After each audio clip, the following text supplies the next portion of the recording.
News 18 आप देख रहे हैं और आइए सबसे पहले आपको बताते हैं सीएम योगी आज लखनऊ में कानून व्यवस्था को लेकर बड़ी बैठक करेंगे। शाम 7 बजे 5 केरी मुख्यमंत्री आवास से वीडियो कॉन्फ्रेंसिंग के जरिए ये बैठक होनी है, जिस पर आप जानकारी ले लें कि इस बैठक में प्रदेश भर के पुलिस और प्रशासन के अफसर वीडियो कॉन्फ्रेंसिंग से जुड़ेंगे। इस बैठक में सीएम योगी आने वाले त्योहारों को लेकर पुलिस और प्रशासन की तैयारियों का जायजा लेंगे। बैठक में सभी एडीजी, आईजी, डीआईजी, पुलिस कप्तान शामिल होंगे। कमिश्नरेट, डीएम, सीडीओ बैठक में शामिल होंगे।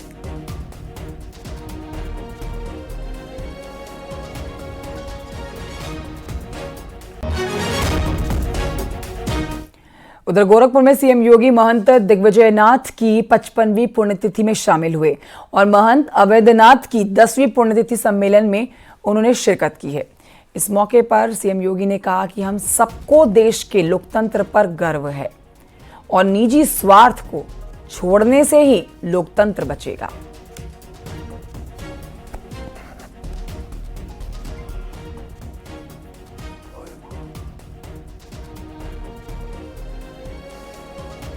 भारत के इस लोकतंत्र पर गौरव की अनुभूति होनी चाहिए, लेकिन लोकतंत्र तभी तक रहेगा जब तक हर व्यक्ति लोकतंत्र के इस मूल्यों को सुरक्षित रखने के लिए, उन्हें संरक्षित रखने के लिए उतनी ही पवित्र भावना के साथ अपने व्यक्तिगत स्वार्थों को एक ओर रख करके लोकतंत्र को जो जाति के आधार पर नहीं, किसी मत और संप्रदाय के आधार पर नहीं, बल्कि भारत के संविधान के प्रति सर्वोच्च सम्मान रखते हुए, जिस संविधान ने हमें अभिव्यक्ति की स्वतंत्रता दी, हम सबको आगे बढ़ने की, स्वतंत्र भारत में एक नया अवसर दिया। हम सब अगर आज के दिन पर उस संविधान के प्रति अपना सम्मान व्यक्त करते हुए आगे बढ़ते हैं, तो स्वाभाविक रूप से लोकतंत्र और भी मजबूत होगा। तो देखिए, मठाधीश की माफिया से तुलना करने में अब अखिलेश यादव चौतरफा घिरे हुए हैं। बीजेपी के नेता अखिलेश यादव से नाराज हैं। मैनपुरी में बीजेपी के युवा मोर्चा के कार्यकर्ताओं ने अखिलेश यादव के खिलाफ प्रदर्शन किया है, पुतला उनका फूका। ये लोग अखिलेश यादव की साधु संतों के खिलाफ गलत टिप्पणी से नाराज हैं। इन्होंने साधु संतों से अखिलेश यादव की तरफ से माफी मांगी जाने की बात कही है।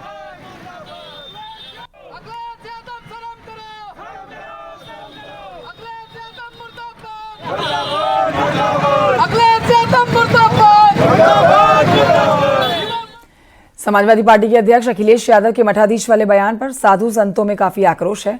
वृंदावन के संतों ने अखिलेश के बयान पर नाराजगी जाहिर की। अखिलेश यादव सुधर जाओ, पहले ही सनातन के खिलाफ अपने स्वामी प्रसाद मौर्य के द्वारा बहुत कुछ करा चुके हैं, लेकिन इस भूल को सुधार लो। इसको ये ना समझो कि कुछ सीटें अगर उत्तर प्रदेश में बढ़ गई हैं तो गुरूर आ जाए। गुरूर इतना ना हो जो रावण की तरह कि ध्वंस हो जाए। इसलिए समय रहते सनातन धर्म और साधु संतों के खिलाफ टिप्पणी करना बंद कर दो। ज्ञानवापी पर सीएम के बयान पर संभल के सांसद जियाउर रहमान बर्क ने पलटवार किया। सांसद ने इस मामले पर सुप्रीम कोर्ट से संज्ञान लेने की अपील की है। वहीं मठाधीश वाले बयान पर अखिलेश यादव का बचाव वो कर रहे हैं। जियाउर रहमान बर्क क्या कह रहे हैं, सुनिए।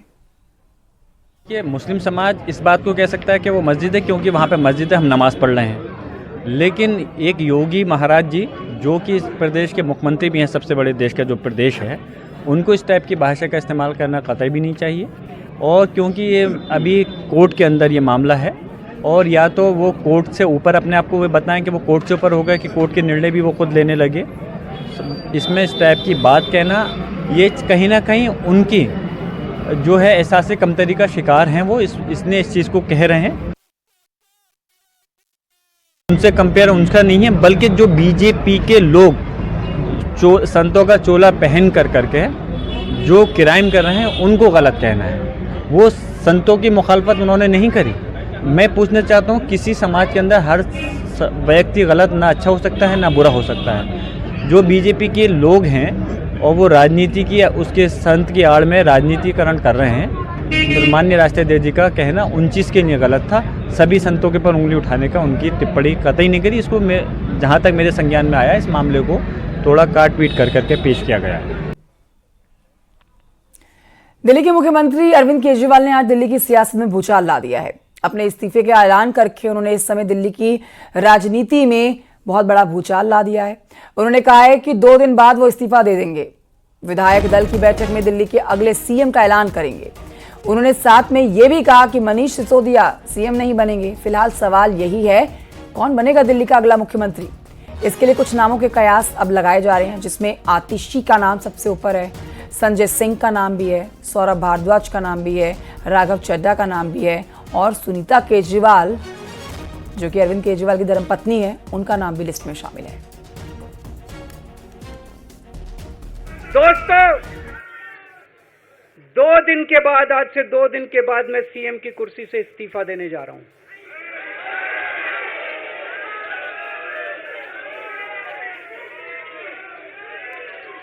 और मैं तब तक सीएम की कुर्सी पे नहीं बैठूंगा जब तक जनता अपना फैसला ना सुना दे।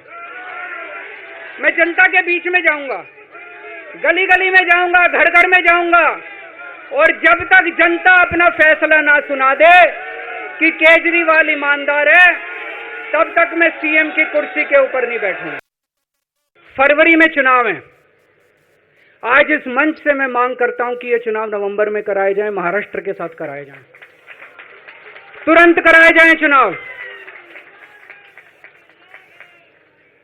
और जब तक आपका फैसला नहीं आएगा, तब तक मैं जिम्मेदारी नहीं संभालूंगा। और मैं जब तक चुनाव नहीं होते, मैंने जैसे बताया 2 दिन के बाद मैं अपना इस्तीफा दूंगा। जब तक चुनाव नहीं होते, तब तक मेरी जगह आम आदमी पार्टी से कोई और मुख्यमंत्री बनेगा। अगले 2-3 दिन के अंदर विधायक दल की मीटिंग होगी और विधायक दल की मीटिंग में अगले मुख्यमंत्री के नाम का तय किया जाएगा। आज इनकी हर षड्यंत्र, हर साजिश से सामना करने की ताकत आम आदमी पार्टी में है। क्यों? क्योंकि हम ईमानदार हैं। दिल्ली में सरकारी स्कूल थे, गरीबों के बच्चे सरकारी स्कूल में पढ़ने जाया करते थे। सरकारी स्कूलों की हालत बहुत खराब थी, गरीबों के बच्चों का कोई भविष्य नहीं था। 16 लाख बच्चे दिल्ली के सरकारी स्कूलों में पढ़ते थे। टूटे फूटे टिन के स्कूल थे, डिब्बे थे, स्कूल क्या डिब्बे थे, कोई पढ़ाई नहीं होती थी, गरीबों के बच्चों का भविष्य खराब था। उन गरीबों के बच्चों को पिछले 10 साल के अंदर 18 लाख बच्चों को हमने सरकारी स्कूल अच्छे बना के भविष्य दिया है। हम ये कैसे कर पाए? हम ये कर पाए क्योंकि हम ईमानदार हैं। आज अगर किसी के घर में कोई बीमार हो जाए, प्राइवेट में ले जाओ, लाखों लाखों रुपए खर्च हो जाते हैं। अगर थोड़ी सी सीरियस बीमारी हो, छोटी सी बीमारी हो, 10-15 हजार रुपए कहीं नहीं गए, इन बड़े बड़े अस्पतालों में ले जाओ। दिल्ली के अंदर हर सरकारी अस्पताल को शानदार बनाया, नए नए सरकारी अस्पताल खोले, गली गली में मोहल्ला क्लिनिक खोला। लोगों की, चाहे अमीर हो चाहे गरीब हो, सबका इलाज, सबकी दवाइयां, सबके टेस्ट, पूरा इलाज मुफ्त कर दिया। क्यों? क्योंकि हम ईमानदार हैं।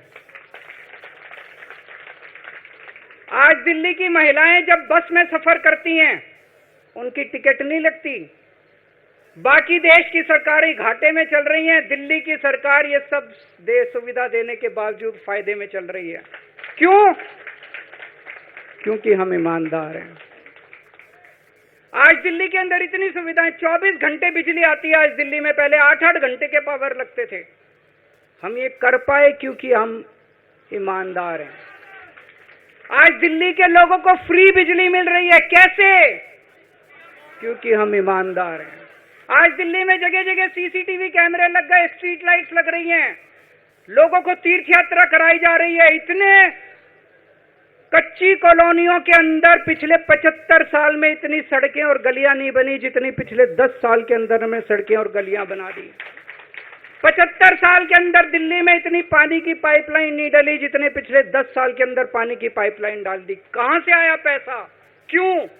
क्योंकि हम ईमानदार हैं।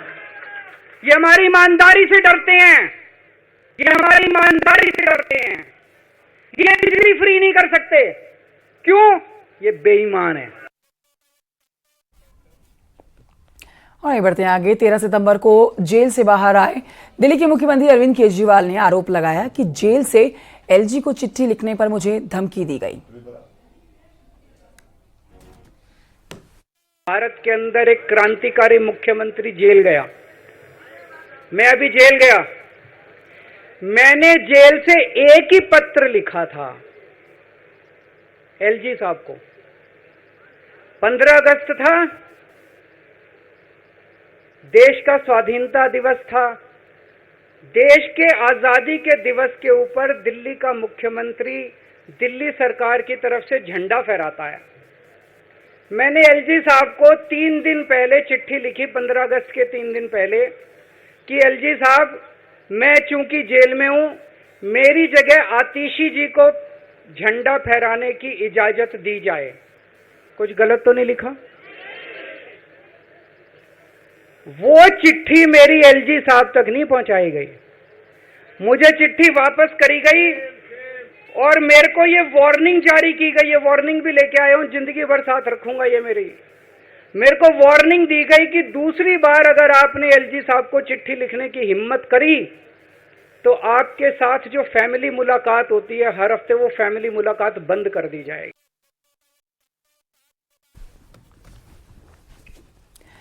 तो बीजेपी का अरविंद केजरीवाल पर हमला भी हुआ है। केजरीवाल भ्रष्टाचार के आरोप में जेल गए।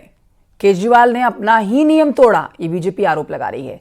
देश जानना चाहता है 48 घंटे का आखिर राज क्या है, 48 घंटे में कौन सा काम निपटाना था।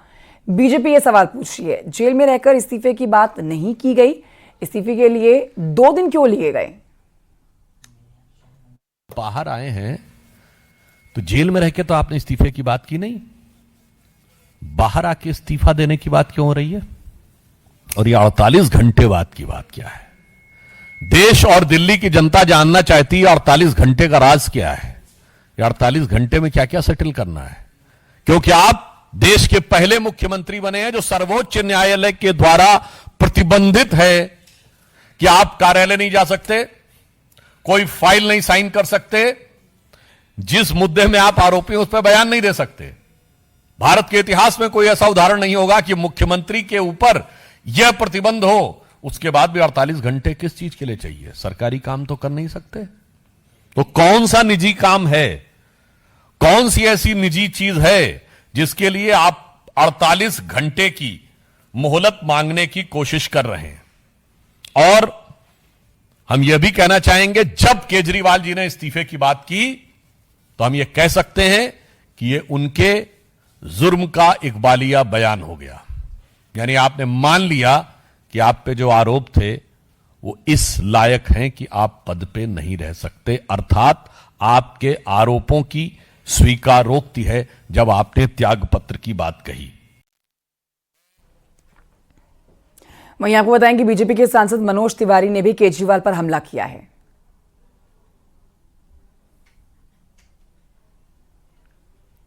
अरविंद केजरीवाल को तो कोर्ट ने चीफ मिनिस्टर पद से हटा दिया था, तो ये एक नया ड्रामा है, दिखावा है। चलिए, देर आए लेकिन संविधान के रास्ते पे आए। होना तो ये चाहिए था कि जिस दिन आप जेल जा रहे थे, इस देश के इतिहास में जब भी चीफ मिनिस्टर जेल जाने की नौबत में आया है तो उसने इस्तीफा दिया है ताकि प्रदेश चलता रहे।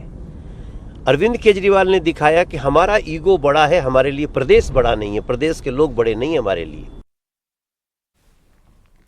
तो देखिए, एक तरफ जहां पर केजरीवाल ने इस्तीफे का ऐलान कर दिया है, तो वहीं 2 दिन में इस्तीफा देने की वो बात तो कह रहे हैं, लेकिन अब बीजेपी और कांग्रेस के इस पर रिएक्शन सामने आ रहे हैं। देखिए, आखिरकार एक भ्रष्टाचारी मुख्यमंत्री को कुर्सी छोड़नी पड़ रही है। दिल्ली की जनता की बड़ी जीत हुई है।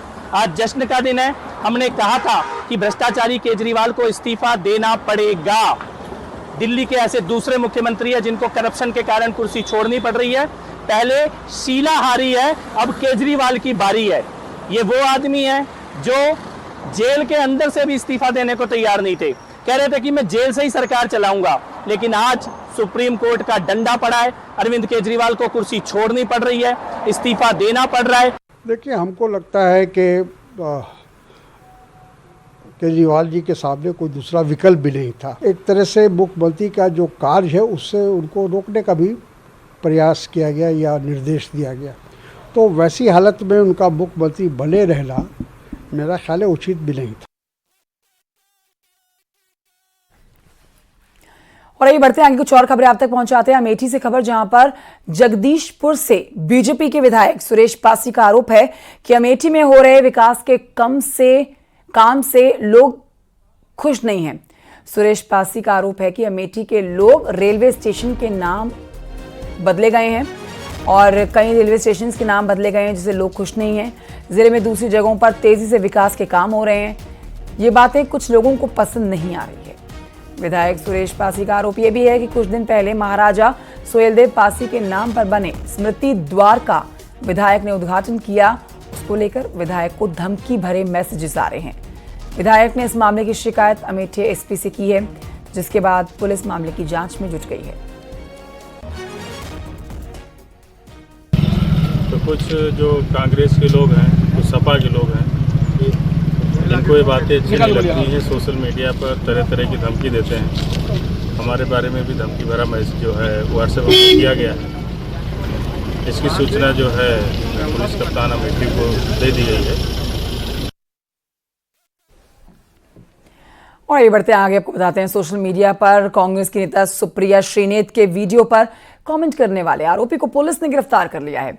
सोहन सिंह नाम के व्यक्ति को पुलिस ने गिरफ्तार किया है। दरअसल सूचना विभाग ने आउटसोर्सिंग पर इस व्यक्ति को रखा था। इसके पास से डीएम के ट्विटर हैंडल का पासवर्ड मिला है। डीएम नोएडा के हैंडल से उनकी टिप्पणी की गई है।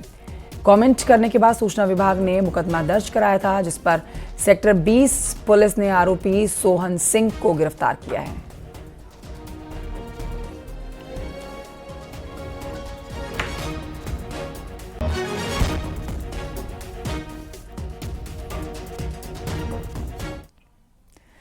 वहीं आपको बताएं कि प्रधानमंत्री नरेंद्र मोदी ने आज झारखंड को 6 वंदे भारत एक्सप्रेस ट्रेन की सौगात दी है।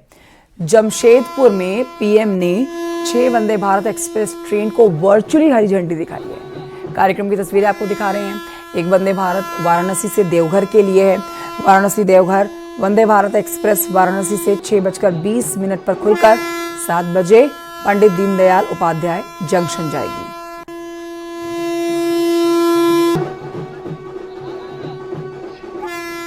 इस शुभ दिन मैं ये कह रही हूँ कि तब से झारखंड को विकास का नया आशीर्वाद मिला है।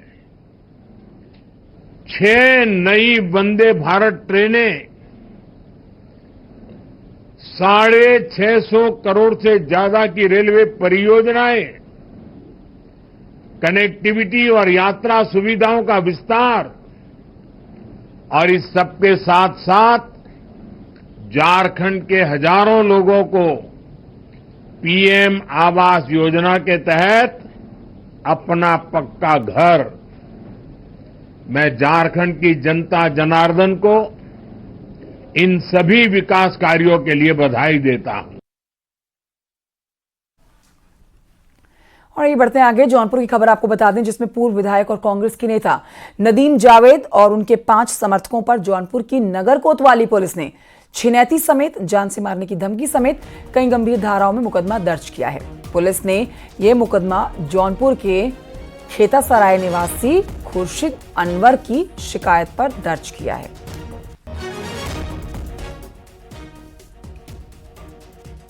कल रात 8 बजे शक्कर मंडी चौराहे के पास मेरे साथ छिनैती की और मारपीट की घटना हुई। भूतपूर्व विधायक नदीम जावेद, जो यहाँ 2012 से 17 तक विधायक थे, उनके गुर्गों ने मेरे साथ मारपीट की और ये कहा कि अगर नदीम जावेद के ख़िलाफ़ कुछ भी तुम बोलोगे या सोशल मीडिया पे लिखोगे तो अभी तो मार के जा रहे हैं, मोबाइल छीन के जा रहे हैं, अगली बार तुम्हारी हम लोग हत्या कर देंगे। कांग्रेस नेता और जौनपुर के पूर्व विधायक नदीम जावेद के खिलाफ पुलिस ने छिनेती समेत कई गंभीर धाराओं में मुकदमा दर्ज किया है। पुलिस ने यह कार्रवाई जौनपुर के खेतासरा निवासी खुर्शीद अहमद के तहरीर पर पुलिस ने मुकदमा दर्ज करते हुए मामले की छानबीन में जुट गई है। वहीं अब मामला दर्ज होते ही जौनपुर के सियासत में हलचल तेज हो गई है। मनोज सिंह पटेल, न्यूज़ 18 जौनपुर। खबर मेरठ से, जहां पर 3 मंजिला मकान गिरने से एक बच्चे समेत 10 लोगों की मौत हो गई है। मलबे में कुल 15 लोग दबे थे, जिनमें 5 को निकालकर अस्पताल में भर्ती कराया गया है। 10 लोगों की मौत की पुष्टि हुई है। मरने वाला आंकड़ा लगातार बढ़ा है। कल 6, सुबह 7 और अब जो जानकारी मिल रही है उसमें एनडीआरएफ, एसडीआरएफ की टीमों ने 10 लोगों की मौत की पुष्टि कर दी है। मौके पर डॉग स्क्वाड की भी मदद ली गई है। घटना लोहिया नगर थाना क्षेत्र के जाकिर कॉलोनी की है। तेज बारिश की वजह से हादसा हुआ। 3 मंजिला मकान भरभरा कर गिर गया।